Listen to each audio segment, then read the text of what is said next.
ऐसे गया मिठाई की दुकान पर, एक पंडित जी की दुकान थी मिठाई की, वो अपना चादर ओढ़े, ब्राह्मण देवता बैठे थे, और पंडित जी आओ भैया ये मिठाई कैसे, अब उसने ये लड्डू क्या भाव दिए, ये जलेबी कैसे, ये रस, सब मिठाई पर ऐसे ऐसे करे, अंगूठी दी है ऐसे। ब्राह्मण देवता गंभीरता से सुन रहे, समझ गए। तो वो तो इतनी सी अंगूठी सोने की उंगली में पहने था, और वो इतना बड़ा सोने का बाजूबंद बांधे थे पंडित जी, यहाँ चादर ओढ़े बैठे थे। तो जैसे ये मिठाई कैसे, ये मिठाई कैसे, तो पंडित जी ने ऐसे चादर हटाया और अपना हाथ ऐसे किया, बोले सब एक ही भाव हैं, कोई भी ले जाओ, सब एक ही, ताकि वो भी देखे। अब परशुराम जी दिखाना चाहते हैं कि हम क्या हैं, ये रहा फरसा। बड़े संपन्न श्रद्धालु सेठ जी किसी महानगर में रहते थे। उनके गुरु जी ऋषिकेश से भी ऊपर हिमालय में, केदारनाथ से भी ऊपर उधर कोई उत्सव था, श्रीमद् भागवत की कथा रही हो या कोई और आयोजन रहा हो, तो गुरु जी को बुलाया। गुरु जी बोले जून का महीना है, ऐसे में तो हिमालय में ही रहने दे। नहीं गुरु जी आप कृपा करो, पधारो। गुरु जी आए। शिष्य ने सोचा संपन्न श्रद्धालु, श्रद्धा की संपत्ति और वैसी भी संपत्ति, गुरुजी आए, गुरुजी को कष्ट ना हो इसलिए। गुरुजी बोले कहां ठहरे, बहुत गर्मी, हम तो हिमालय से आए। बोला ठहरो गुरुजी। उसने कहा, सेठ बोले कमरा धुलवाओ। सेठ जी ने कहा कमरा धुलवाओ। कमरा धुलवा दिया गया। पानी भरवाओ। गुरुजी बोले बस नहीं महाराज आप थोड़ा ठहरो। पानी भरवा दिया, मेज रखवा दी, बर्फ की सिल्लियां रखवा दी, बीच में गुरुजी का तखत, ऊपर पंखा। गुरुजी बोले वाह वाह क्या बात है, सेवा तो ऐसी है, बहुत तुम्हारी बड़ी श्रद्धा सराहनीय है। श्रद्धा के अनुसार तुमने द्रव्य का सदुपयोग किया और तुमको बहुत बहुत आशीर्वाद। सेठ जी का मुनीम था, वो भी बड़ा अभिभूत था कि देखो गुरु जी की सेवा ऐसे करनी चाहिए। लेकिन सोचा मैं तो गरीब हूं, पैसा नहीं है मेरे पास। लेकिन उसने मन ही मन निश्चय किया कि मैं लाख गरीब सही, लेकिन चाहे कर्ज हो जाए, पर मेरे गुरु जी आएंगे तो मैं भी ऐसी ही सेवा करूंगा। भाव तो अच्छा था, पर समझ ठीक नहीं थी, गड़बड़ी हो गई। सेठ जी के गुरु जी आए थे जून में, मुनीम के गुरु जी आए जनवरी में। वो तो वैसे ही कांपते आ रहे थे। गुरुजी बोले कहां ठहरे। चेला बोला थोड़ा कमरा धुलवाओ। गुरुजी ने कहा ये क्या। गुरुजी आप मत बोलो, चाहे हम लाख गरीब सही, कर्ज हो जाए, पर सेवा वैसी करेंगे जैसी सेठ जी ने की थी। अब बोलो कमरा धुलवाने तक तो गनीमत थी। बोला पानी भरवाओ, बर्फ रखवाओ, पंखा चलवाओ। अब बोलो ऐसे में गुरुजी रह जाएं रात भर, तो सवेरे उठेंगे तो उठ के उठाना पड़ेगा। तो सेवा श्रद्धा ठीक, लेकिन समय, क्योंकि हम सब समय के हाथ में हैं। पर एक बात मैं आपसे कहूं, हम सब समय के हाथ में हैं, पर हनुमान जी समय के हाथ में नहीं है, हनुमान जी के हाथ में समय है। हनुमान जी के हाथ में समय, समय माने काल और काल माने वज्र, तो हाथ वज्र का यही अर्थ लेना चाहिए कि हनुमान जी काल के हाथ में नहीं है, काल हनुमान जी के हाथ में है। और जब काल जिसके हाथ में हुआ है, काल को भी नष्ट कर सकता है। और इसीलिए हनुमान जी ने, एक महात्मा तो कह रहे थे कि हनुमान जी ने जब लड़ने लगे युद्ध में, कवितावली में वर्णन है, बिरझोड़न मारुत को बिरुदैत जो काल हो काल सो बूझी परे। हनुमान जी काल के काल दिखाई दे रहे हैं। और शंकर जी से कहा, शंकर जी ने कहा पार्वती देख रही हो लड़ाई। पार्वती जी बोली आश्चर्य है, हनुमान जी ऐसा कर रहे हैं। शंकर जी बोले नहीं नहीं, हनुमान जी करते दिख रहे हैं, पर महिमा किसकी है, किसकी का उमा न कछु कपिके अधिकाई, प्रभु प्रताप जो काल ही खाई। काल सबको खाता है, पर हनुमान जी काल को खा जाते हैं। तो काल हनुमान जी के हाथ में है। और यही रामचरितमानस की कथा भी संकेत करती है। क्या रामचरितमानस की कथा यह संकेत करती है कि काल नेमि ने ही हनुमान जी का रास्ता रोका था। और आप जानते हैं नेमि कहते हैं चक्र को, है ना। नेमि माने चक्र, और काल माने समय, तो काल नेमि माने काल चक्र, समय का चक्र चलता रहता है। सुबह होती है, शाम होती है, जिंदगी यूं ही तमाम होती है। ये काल चक्र चलता रहता है। कल भी शाम आई थी, आज भी आई, कल भी नहीं रही, आज भी नहीं रहेगी। फिर सवेरा होगा, फिर दोपहर, फिर शाम, फिर सुबह, फिर दोपहर, फिर शाम, फिर रात। ये काल चक्र ये सबके जीवन में आता है, सबके मार्ग में आता है। कालनेम ने हनुमान जी का रास्ता रोका। रावण गया कालनेम के पास कि तुम तैयार हो जाओ। कालनेम बोला क्या करना है? का रास्ता रोकना होगा। कहा मैं तैयार हूं। किसका रास्ता रोकना है? रावण बोला हनुमान जी का। कालनेम बोला ये नाम सुना हुआ लगता है, पहले भी सुना है। रावण बोला हाँ सुना होगा, वो पहले भी आ चुके हैं। कालनेम थोड़ी देर रुक कर बोला ये वही बंदर तो नहीं है जिसने लंका जलाई थी? रावण बोला हाँ हाँ वही वही। बात तुम पहचान गए, बड़े समझदार हो, ठीक पहचाना तुमने। कालनेम बोला मैं नहीं जाऊंगा। रावण बोला क्यों नहीं जाओगे? मैं तुम्हें जाते हुए देखना चाहता हूं। कालनेम बोला ठीक है चले जाएंगे, पर जाते हुए तो देख लोगे, लेकिन लौटकर आते हुए नहीं देख पाओगे। गए तो गए। तुम इतने बड़े बलवान होकर उसका रास्ता नहीं रोक सकते। कालनेम ने कहा एक बात बताओ, जिस दिन उस बंदर ने लंका जलाई थी आप कहीं बाहर गांव गए थे? लंका में नहीं थे। आप रोक सके रास्ता? तुम अपने गांव में घर में नहीं रोक सके उसका रास्ता, और हम जंगल में उसका रास्ता रोक लेंगे? देखत तुम्हें नगर जही जा रहा, तास पंथ को रोक नहीं पा रहा, कौन रोक सकता है? रावण बोला जाओ। कालनेम में कहा जा रहा है। गया। अच्छा आप विचार करो, कालनेमी कली, कली कलियुग ही कालनेमी है, काल चक्र है। कालनेमी कली कपट निधानो, नाम सुमति समरथ हनुमानो। हनुमान जी को क्या कहा गया? सुमति समरथ, इसीलिए कुमति निवार सुमति के संगी। और यहां कालनेम ने रास्ता रोका। क्या किया? बाबा जी बन गया, आश्रम बना लिया, मंदिर बना लिया, बगीचा बना लिया,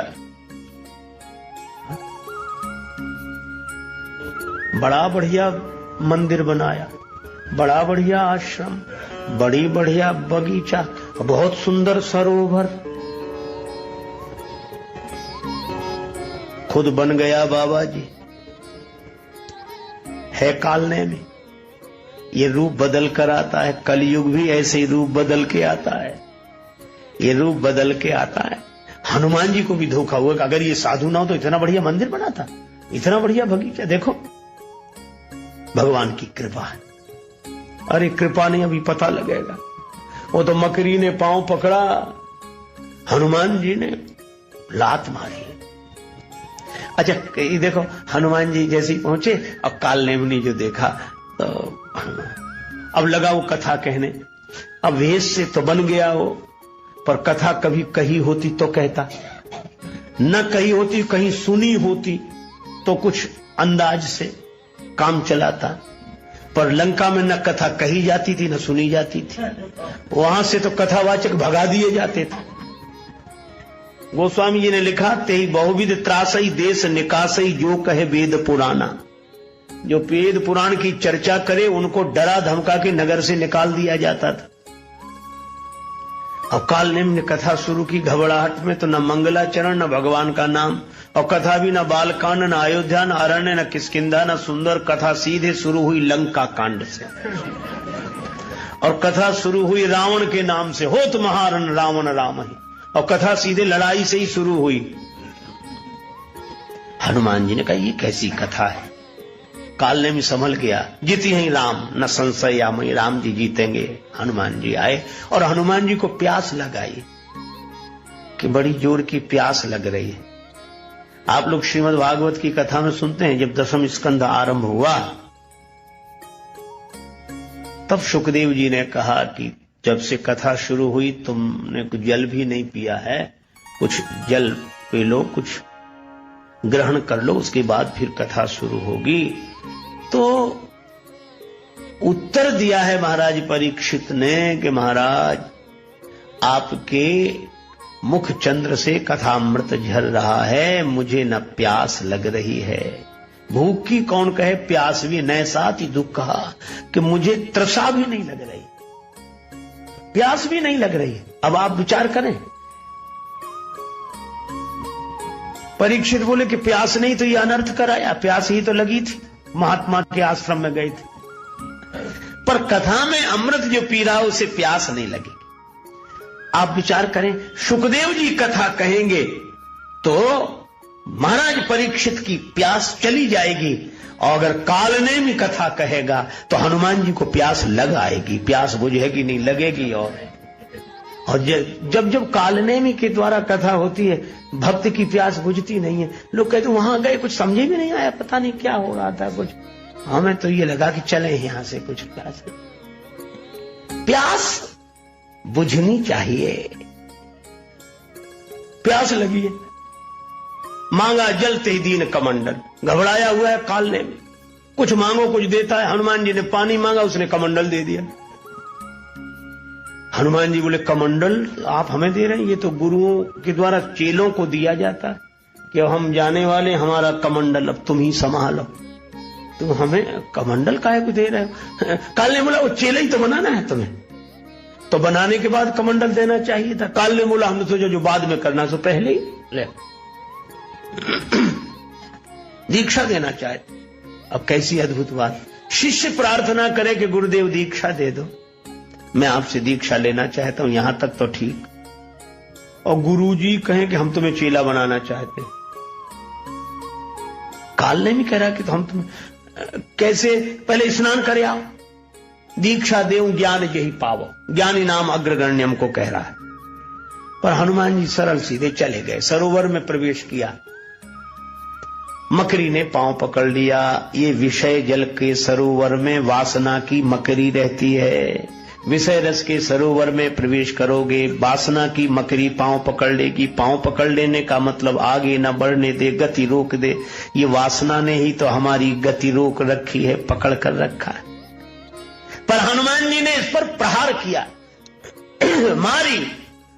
मकरी बोली वाह रामदूत, चरण पकड़ने वाले के साथ यह व्यवहार। हनुमान जी बोले जो पांव पकड़ के डुबा देना चाहे उसके साथ यही व्यवहार करना चाहिए। कई पांव पकड़ने वाले होते ही ऐसे हैं कि खुद तो डूब ही रहे, तुम्हें और ले डूबेंगे, पांव नहीं छोड़ेंगे जब तक तुम डूबे ही न जाओ।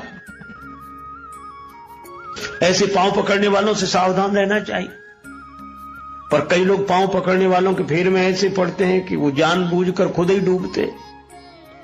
पर हनुमान जी ने प्रहार किया, वह दिव्य हो गई। कहा कि चरण पकड़ने वाले के साथ यह व्यवहार, हनुमान जी बोले जो पांव पकड़ के डुबा दे उसके साथ तो यही व्यवहार करना चाहिए।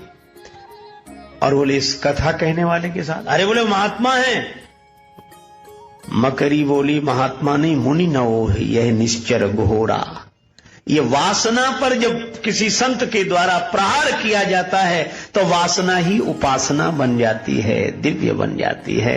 जो मन की वृत्ति संसार से जुड़ी थी वो भगवान से जुड़ जाती है। और तब उसने कहा मुनि न हो यह निश्चर घोरा, मानव सत्य वचन कपि मोरा।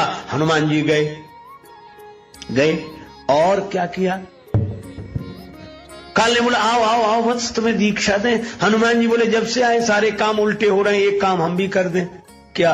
बोले गुरुजी पहले दक्षिणा ही ले लो, बचे रहो तो दीक्षा दे देना।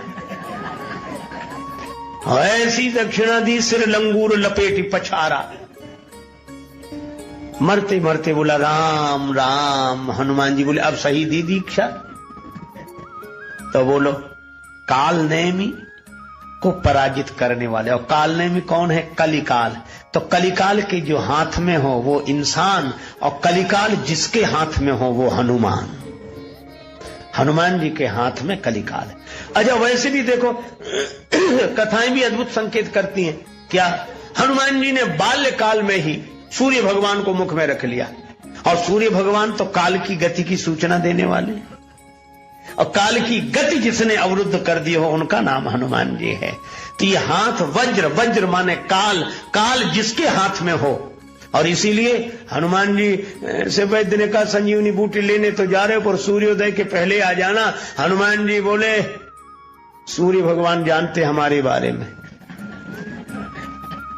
मैं लौटूंगा तभी सूर्योदय होगा, उसके पहले नहीं।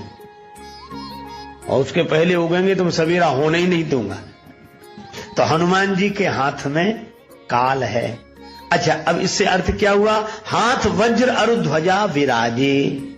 हाथ में वज्र है और ध्वजा, इसका अर्थ है कि भगवान के यश की ध्वजा वही लहरा सकता है जो समय के हाथ में न हो। समय जिसके हाथ में हो वही भगवान के यश की ध्वजा को लहरा सकता है।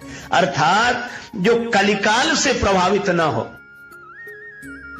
कलिकाल से जो प्रभावित न हो, जो कलिकाल को प्रभावित कर दे, वही भगवान की कीर्ति की ध्वजा लहराएगा कि ये भगवान के भक्त ऐसे होते हैं। तो हनुमान जी काल के हाथ में नहीं है, काल उनके हाथ में है। इसीलिए हाथ वज्र अरु ध्वजा विराजे, हाथ वज्र अरु ध्वजा विराजे,